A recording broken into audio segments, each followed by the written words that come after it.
Hi there, today we're at our Sovda production space and we're going to show you how to use the precision fill. So if you come over here, there's a few things that you need to do before filling the bag.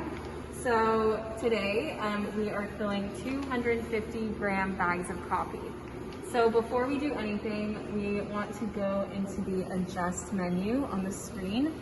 And we're going to check that we have 250 grams selected. So this recipe selection screen will pop up here, and you'll see we have a lot of preloaded recipes, and obviously we want 250 selected. Looks like it's good to go. So we're going to say okay. Just double check that your settings are where you want them to be. Looks like everything is where we want it to be here. So we're going to say exit.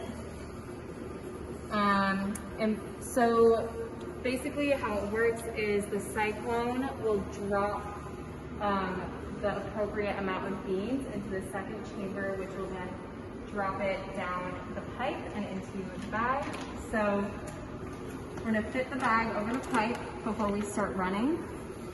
We're going to push start running and watch it fill here.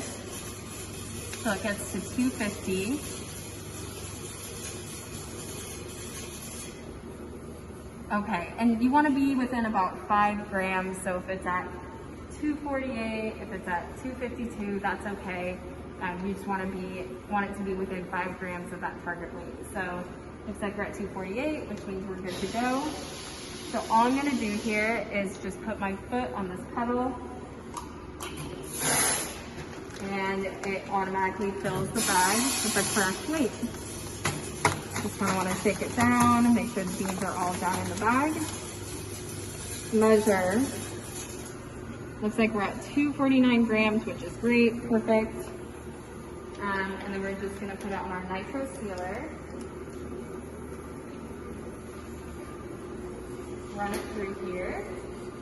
And you have yourself a bagged, sealed bag of coffee.